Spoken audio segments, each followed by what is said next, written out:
आज का जो मेरा मौजू है वो है अल्सर मैदा। आज मैं आपको अल्सर मैदा के असबाब, अलामात और असूल इलाज बताऊंगा कि इसके जो असबाब क्या हैं, इसकी अलामात क्या हैं और इसका असूल इलाज अल्सर मैदे का क्या है। इसके जो असबाब हैं वो है तेज़ाबियत और हरारत की ज़्यादती, मुरागन ग़िज़ाओं और फास्ट फूड का इस्तेमाल बहुत ज़्यादा करना, इसके साथ साथ जिनसी अद्वियात का बहुत ज़्यादा इस्तेमाल करना, शराब नोशी करना, ये हैं इसके असबाब अल्सर मैदे के।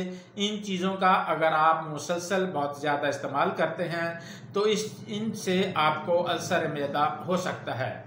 अब अल्सर मैदा की जो अलामात हैं उसमें मैदे के मुकाम पर मुसलसल दर्द और बोझ महसूस होना, गैस, कब्ज़ और डिप्रेशन का हो जाना, शदीद हालतों में बाज़-औक़ात खून भी आना शुरू हो जाता है। ये अल्सर मैदे की बहुत अहम अलामात हैं जो मैंने आपको बताई हैं। अगर इन अलामात में से कोई भी आपको अलामत है तो आपको अल्सर मैदा हो सकता है और इसके साथ साथ आप अपने नज़दीकी किसी भी मुआलिज के साथ आप राब्ता कर सकते हैं।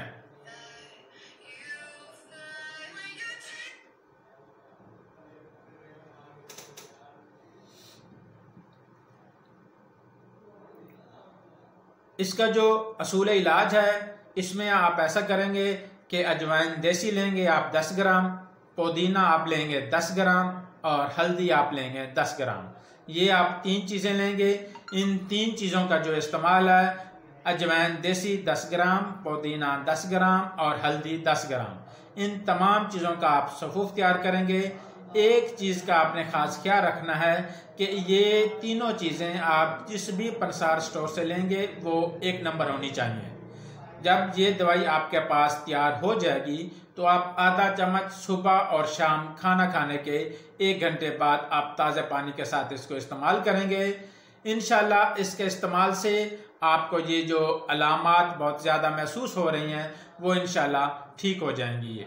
इसका जो आप मुकम्मल कोर्स कराने के लिए आप हमारे साथ रब्ता कर सकते हैं, बासित दवाखाना कायमपुर। इसके साथ साथ आप हमारे व्हाट्सएप नंबर पर भी आप रब्ता कर सकते हैं। अगर आपको शदीद अलामात हैं तो आप अपने नज़दीकी किसी भी मुआलिज के साथ आप रब्ता कर सकते हैं। ये अद्वियात भी किसी मुआलिज की रहनुमाई में भी आप बना के इस्तेमाल कर सकते हैं। इंशाल्लाह आपको अल्सर मैदे के हवाले से आपको बहुत ज़्यादा फ़ायदा महसूस होगा। अल्लाह हाफिज़।